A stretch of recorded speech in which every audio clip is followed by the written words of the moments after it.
El principi d'Arquimedes. Comencem aquest vídeo amb una història. El rei Hieró II de Siracusa, grec, va encomanar a un orfebre que li fes una corona d'or. Li va donar una peça d'or. Però com sospitava que l'orfebre no havia utilitzat tota la peça d'or, sinó que havia d'utilitzar altres materials més econòmics, doncs va dir-li al físic i matemàtic grec d'aquella època, Arquímedes, molt famós, que va viure entre el 287 i el 212 a.C., per a que intentés esbrinar si l'orfebre l'havia enganyat.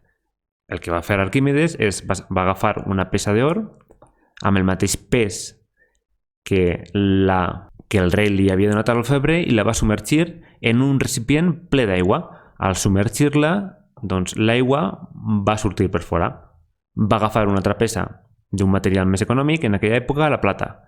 Amb el mateix pes la va submergir amb el mateix recipient i desallotjava més aigua. Això era degut a que la peça de plata tenia més volum. A més volum, més aigua desallotjada. Recordem que tots dos blocs tenien el mateix pes, però tenien diferent volum. Aquesta diferència de volum és degut a la densitat. L'or és com si estigués més compacte. Per últim, va agafar la corona i la va submergir també en el mateix recipient i va veure que el volum d'aigua que desallotjava era superior a la de l'or, però inferior a la de la plata. Per tant, aquesta corona no podia estar feta tota d'or ni tota de plata, sinó que havia d'estar feta d'un aliatge d'or i de plata. Així és com va descobrir que l'orfebre havia enganyat al rei. Amb aquesta experiència, Arquimedes el que diu és que per a volums diferents i pesos iguals, com més volum, més aigua desplaça cap amunt. Amb aquesta petita història hem introduït el principi d'Arquimedes, que el principi d'Arquimedes el que diu és que quan submergim un objecte en un fluid, aquest objecte experimenta un empenyiment cap amunt, és a dir, el fluid fa que l'objecte experimente un empenyiment cap amunt igual al pes del fluid desallotjat. Anem a veure amb el programa Què, Qui, Com de TV3 què vol dir això. Si submergim un bloc de fusta, el líquid li dona un empenyiment cap amunt del bloc de fusta igual al pes del líquid que desallotja. És com si tot el pes del líquid fera cap amunt una força al bloc per a que s'obrera. Ara, en el programa Què, Qui, Com, obriran l'aixeta i buidaran tot el líquid fins al nivell que estava abans. I aquest líquid té un pes, o tindrà un pes igual a la del bloc. Ara ho veurem. També han comptat el pes del vidre, posant aquí uns contrapesos. Observem que el pes del líquid que ha desallotjat és igual al pes del bloc. Anem a tornar a explicar això, el del principi d'Arquimedes, que diu que el cos submergit en un fluid experimenta una força d'empenyiment vertical i en sentit contrari igual al pes del fluid que desallotja.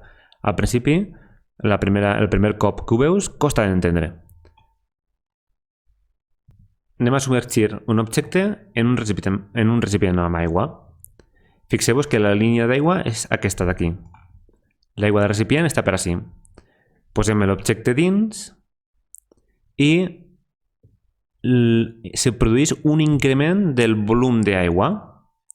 Abans teníem fins aquí i ara fins aquí. Això és degut al volum de l'objecte. Si fem un balanç de forces, tenim la força del pes de l'objecte cap a baix, el pes real de l'objecte, i la força, una altra força que empeny l'objecte cap amunt. I aquesta força d'empenyiment cap amunt, segons el principi d'Arquimedes, és igual a que, com si consideràrem que tot aquest volum d'aigua desallotjat d'aquí, tot aquest volum d'aigua que ha desallotjat, li produirà un empenyiment al cos cap amunt.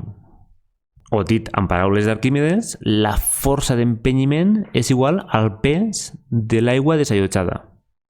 Per què sembla quan ens fiquem nosaltres quan ens fiquem en una piscina sembla que pesem menys, o qualsevol objecte perquè sembla que pesa menys en l'aigua? Doncs perquè si fem aquest balanç de forces, de pes real cap a baix i empenyiment cap amunt, el balanç de forces ens dona un pes aparent. Li direm pes aparent a la resta entre el pes real i el pes del fluid desallotjat. El fluid desallotjat, el pes del fluid desallotjat és l'empenyiment. El pes és un vector, com hem vist en temes anteriors, però si fem coincidir el pes en l'eix Y, ja que és perpendicular a la superfície, doncs no estem utilitzant l'eix X i per tant podem considerar el pes com un escalar. Ara anem a veure una aplicació del principi d'Arquímedes en un objecte submergit. Podem tindre tres situacions diferents. En la primera i en la segona estan en equilibri l'objecte, tot i que en la primera sobreïx una part per dalt de nivell de flotació i en la segona està totalment submergit però en equilibri. En canvi, en aquesta d'ací, l'objecte se'n va acabar al fons i si no s'aturaré perquè una vegada que toqui el fons doncs ja no pot baixar més, doncs continuaria baixant. Si farem un balanç de forces, tindríem que en les dues primeres situacions, com estan en equilibri, l'empenyiment i el pes doncs són iguals. En canvi, així, en aquesta situació, en la tercera, el pes és molt major a l'empenyiment. Per tant, per a que es mantingui un cos en equilibri, s'haurà de complir que el pes de l'objecte sigui igual al pes del fluid desallotjat, és a dir, a l'empenyiment. Si desenvolupem aquesta expressió, sabem que el pes és la massa per G. Si substituïm a les dues bandes, obtenim que la massa del cos submergit per G, que és una constant, és igual a la massa del fluid desallotjat. En aquest cas, per G, en aquest cas, el fluid desallotjat només és o només equival al volum de la part de l'objecte que està submergit. En aquest cas està tot submergit, llavors el volum de fluid desallotjat coincideix amb el volum de l'objecte, però aquí no.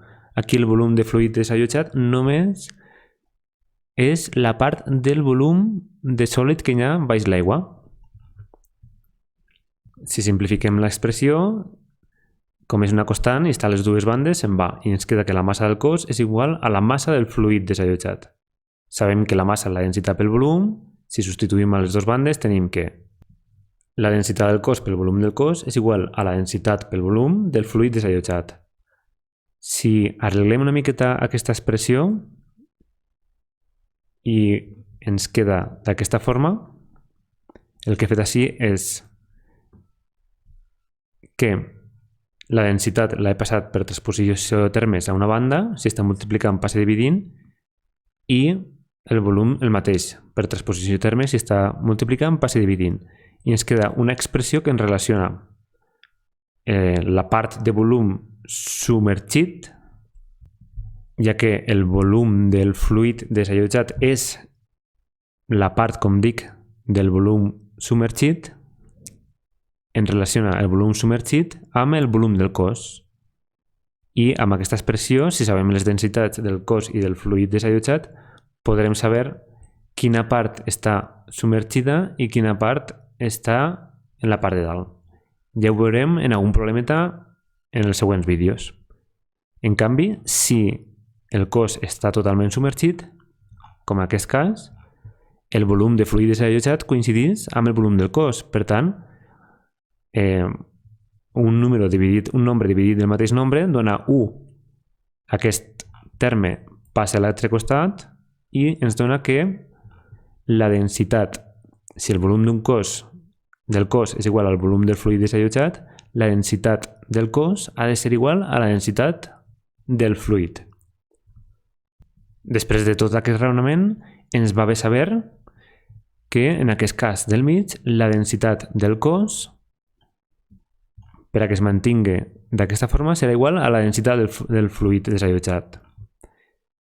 En aquest altre cas, si el cos està una miqueta per damunt, no s'enfonsa del tot, el requisit és que la densitat del cos ha de ser menor a la densitat del fluid desallotjat. Recordem que tots dos, tant el dibuix 1 com el dibuix 2, es mantenen en equilibri, ja que el pes és igual, el pes real de l'objecte és igual a l'empenyiment, al pes del fluid desallotjat, però si coneixem les densitats podrem veure si este cos està una miqueta més cap amunt o està totalment al mateix nivell que el líquid.